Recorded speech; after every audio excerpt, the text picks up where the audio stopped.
Just before we get started with this one, I do want to address the fact that I recently covered Rasputin on another one of my channels, so we kind of thought, is it really necessary to do it here on Biographics as well? However, it has been requested so much that here we are. If you want to check out that other video, I'm going to link to that below as well. But for now, let's get into it.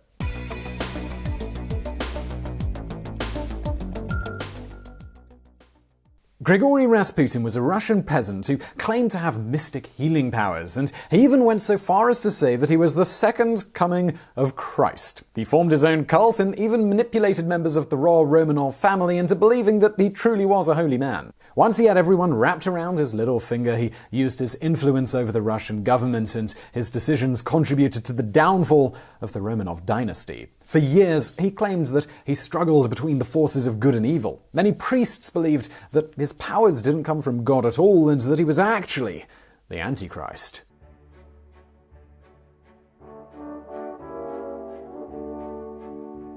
Grigori Rasputin was born on January 20th, 1869 in a Siberian village called Prokhovskoye. For years, Siberia had been something of a dumping ground for Russia's criminals, and there were a lot of prison colonies that were full of men doing hard labor. There were also people there who had been exiled to Siberia for their religious or political beliefs. It is one of the coldest and most difficult places to live, and survival there is a constant struggle. Rasputin's father, he was a peasant farmer and a courier, and his mother gave birth to 7 children before he was born. All of them died during childbirth or in early infancy, so he was actually the first to survive the harsh Siberian winter. As a boy, he claimed that he would have visions of the future and that angels appeared to him in his dreams. He knew things about his neighbors that he couldn't possibly know, which was enough evidence to make the locals believe him. He could heal horses who were sick just by touching them. Some villagers believed that he was the second coming of Christ and that he was simply touched by God.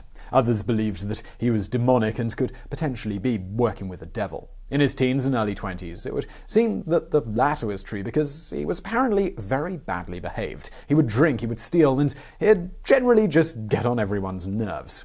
At 28 years old, he was married and had 4 children with his wife, who he met in a neighboring village. He had a reputation of being an abusive alcoholic and also cheated on his wife. One day, he stole a horse. When word got out that he was a horse thief, instead of facing the consequences, he galloped towards a local monastery for sanctuary and ended up staying with the Christian brothers for several months. They had convinced him to find God and change his evil ways. A man named Makary became his mentor, and he decided to actually join the order and become a monk. He abandoned his family in favor of traveling from place to place, evangelizing to various villages. Many historians believe that if he spent so much time walking through the forest of Siberia, it was almost guaranteed that he would run into a cult called the Klisti. These people were an offshoot of the Russian Orthodox Church, and many of their members would actually show up to a normal mass on Sunday and have secret meetings in the woods. They believed that salvation could only be achieved through purging sin. They would perform ceremonies where they choked one another and let go at the last moment so they would get high on asphyxiation. They spoke in tongues and would spin and dance until they felt drunk. They would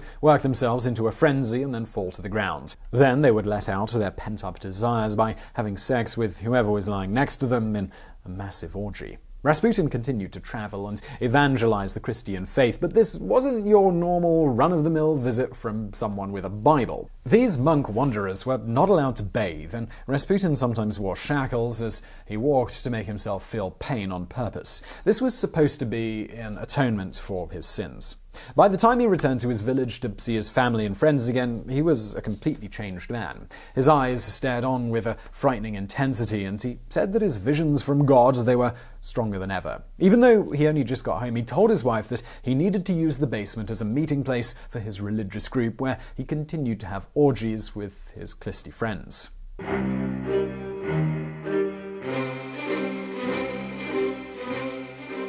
One day, Rasputin claims that the Virgin Mary appeared before him and told him to go to St. Petersburg to help the royal family. The idea that the royal family could need help from a peasant man in Siberia was totally insane. So, well, how on earth did someone like Rasputin make his way into the royal palace? Well, it turns out that his mentor from the monastery, Makary, was actually the former religious advisor to the Romanovs. He was likely able to use Makary's connections to attract noble clients who believed in Rasputin's abilities, and people were simply amazed at his powers. Rich people, they were willing to travel all the way to his small village to be healed by him. Makary sent a letter of introduction to one of his friends in St. Petersburg, and Rasputin went on the long journey to that city. He met Bishop Hermigan and a high-level priest named Sergei Trufanov, who is better known as Iliador. At first, the men were shocked by Rasputin's disheveled appearance. He smelled truly awful, and his stare, it was terrifying. He was able to dilate his eyes at will, making them appear to be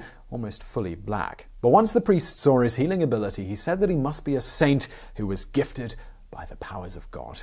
But Rasputin truly did not care at all about what people thought of him. He would pick his nose and eat it in front of dignified people and mock aristocratic women for their airs. He actually became good friends with Princess Milica and Anastasia of Montenegro, who were nicknamed the Crow Sisters because of the shape of their noses. They were not Russian, but they still managed to marry into the Romanov family.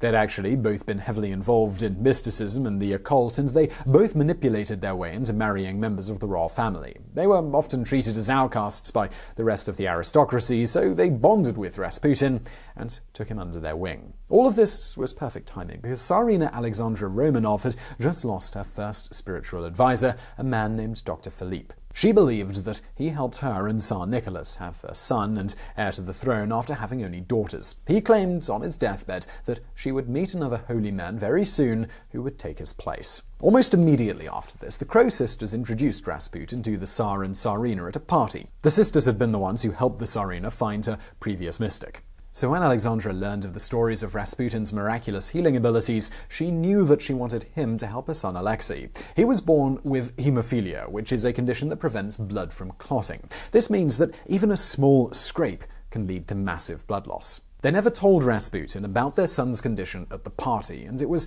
a secret they had attempted to keep quiet.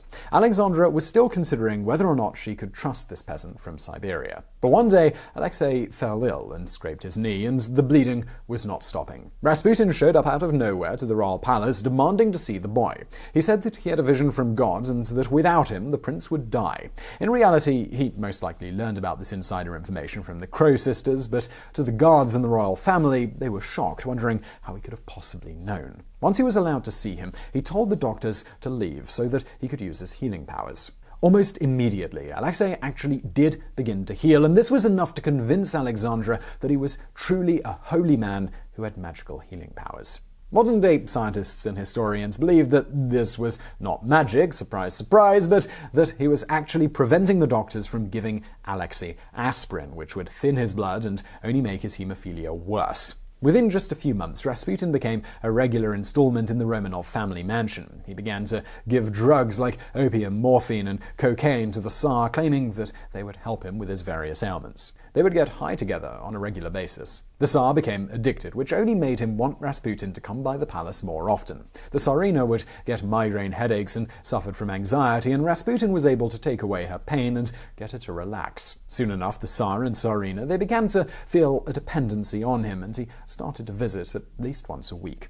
Rasputin called Alexandra and Nicholas Mama and Papa, as if he was one of the kids. He began to pray with the children at night and tell them bedtime stories. This made the nanny very nervous because the oldest daughters were already beginning to go through puberty. One of the maids also claimed that Rasputin had raped her. However, the Tsarina trusted Rasputin so much that she accused the maid of lying and fired her. The nanny tried to kick Rasputin out of the nursery, but the children claimed that Rasputin was their friend and complained that the nanny was mean, so, well, she was fired as well. It was clear that Rasputin's claws were deep in the royal family, and he could get away with just about anything. Newspapers around St. Petersburg, they began to print stories about the incident, saying that Rasputin was very literally let into the princesses' beds.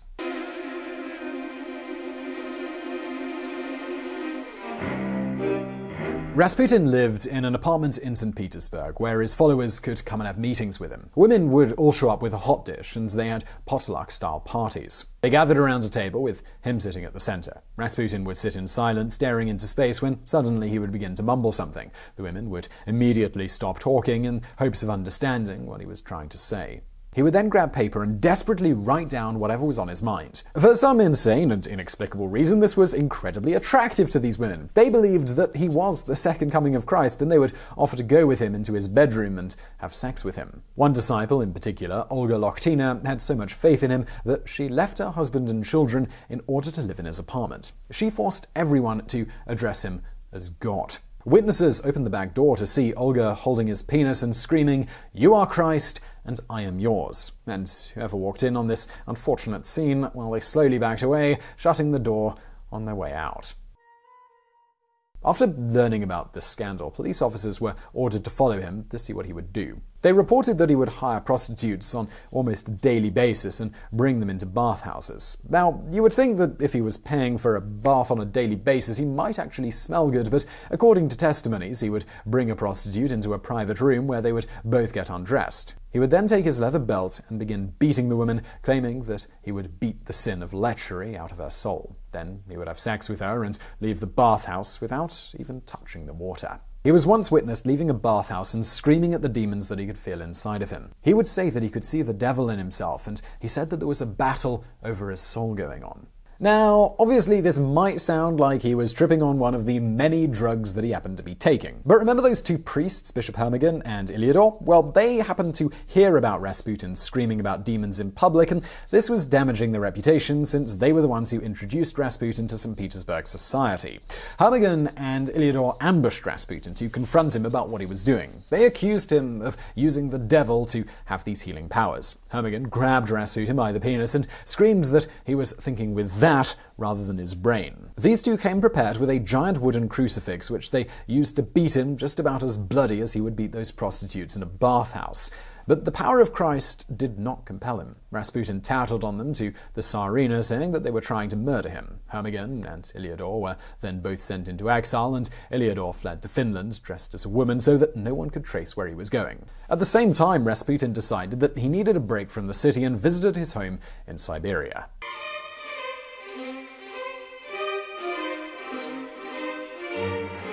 It turns out that Iliador truly was trying to kill Rasputin, and he later confessed all of the details in a biography. He was convinced that Rasputin was the Antichrist, so he hired a disfigured prostitute named Kiona Guseva to kill him. She had been so abused by a former client that they had cut her nose off her face, just leaving a gaping hole. Iliador told her the stories of how Rasputin beat and abused other sex workers. She showed up to his village and waited for him outside of his home. Rasputin received a telegram in the mail and left the house. He needed to go to the post office to send a reply. It was then that he noticed a woman standing and staring at him. He decided that she looked like a perfect convert, so he walked over to give her some alms and preach the gospel to her. When she got close enough to him, she stabbed him in the stomach repeatedly. She was so insistent on trying to kill him that she even dug her hands into his stomach and pulled out his intestines. On that very same day, Franz Ferdinand was assassinated, and it was one of the many events that triggered the beginning of World War I. Instead of being by the Tsar and Tsarina's side to give his advisement, Rasputin was stuck in a Siberian hospital, healing from his injuries. After hearing the news of the impending Great War, Rasputin wrote a letter to the Tsar, pleading with him to not go to war. He wrote, "We will all drown in blood, the disaster is great, the misery infinite." But the Tsar did not want to listen to Rasputin. For the first time in his career, people were cheering for him in the streets, and they were fighting for the glory of Russia. The Tsar left the royal palace so that he could fight with the Russian soldiers. Alexandra was all alone, and after Rasputin healed, he returned to the royal palace and became her right-hand advisor and Tsar by proxy. Over the course of 2 years, Rasputin personally appointed several ministers of the interior, but he was completely uneducated in politics, so the men he put into power were completely incompetent. World War I was devastating. Millions of Russian men died in this war. People were struggling to find work, and the cost of bread doubled. On top of all of this, the Tsarina trusted a madman. The entire country that had enough. The Russian people, they basically had no choice but to have a revolution.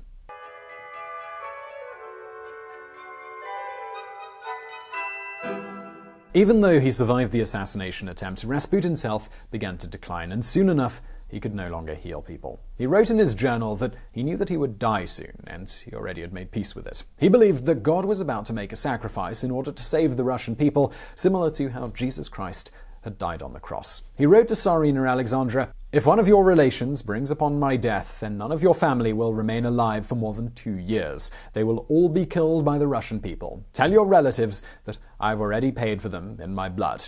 I shall be killed. I am no longer among the living. Pray and be strong."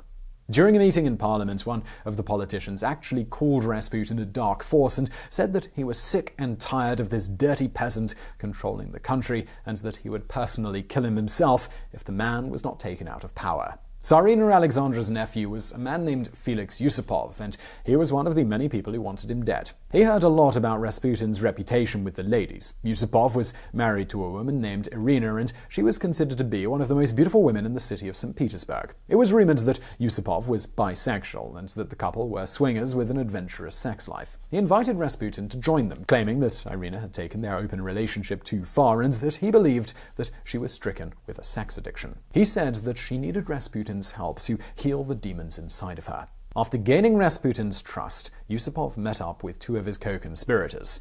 They were planning to assassinate him. The men picked up Rasputin in a car and drove him to the Yusupov mansion, where they led him into a basement dining room. The table was set up to appear as though they had just had a large party. They told him that Irina was with her guests upstairs and that she would come downstairs later to have her healing ceremony. They encouraged him to eat and drink while they waited for her. With that in mind, they started to hand him tiny cakes and glasses of wine. Rasputin had no idea that all of the food and drink was laced with cyanide. 2.5 hours later, Yusupov could not believe that Rasputin had not dropped dead yet. He began to believe the rumors that he truly did have demonic powers and that poison would not be enough to kill him. He rushed upstairs and grabbed his revolver and returned to the basement, pointing the gun at Rasputin. The monk simply stood there, staring straight ahead. He did not beg for his life or show any sign of fear. He shot Rasputin, who crumpled down to the floor. The men cheered and then went upstairs to party. After some time into the celebration, Yusupov began to feel a sense of dread. He walked down to the basement with the doctor and leaned in to check for a heartbeat. Rasputin's eyes opened and he lunged at Yusupov. The doctor fainted on the spot. Yusupov pushed the demon off him and scrambled upstairs to tell his friends that Rasputin had come back to life. They ran down to the basement, and he was gone. He had crawled up the basement stairs and was slinking his way across the courtyard. Yusupov shot him point blank in the head, and 5 other men pulled their revolvers out to riddle his body with bullets. They stuffed Rasputin's body in the trunk of a car and drove him to a river, where they shoved him in a hole in the ice. When his body was later found, his hands were up, as if he was pressing against the ice in an attempt to escape. There was even water in his lungs, suggesting that he was still breathing even after all of that. After hearing this story, people were convinced that he had truly come back to life again as a zombie. So, indeed, they dug up his body and burned the remains, but not before cutting off and preserving his legendary penis. Indeed, it is now on display in a museum in St. Petersburg. Soon after his death, Rasputin's prophecy really did come true. The entire Romanov family was executed during the Bolshevik Revolution, and Russia would never be the same again. So I really hope you found that video interesting. If you did, please do give us a thumbs up below. Do not forget to subscribe. We've got brand new videos just like this several days a week. So hit that subscribe button, hit the notification bell, and you'll learn all about that. And as always, I'll see you next time.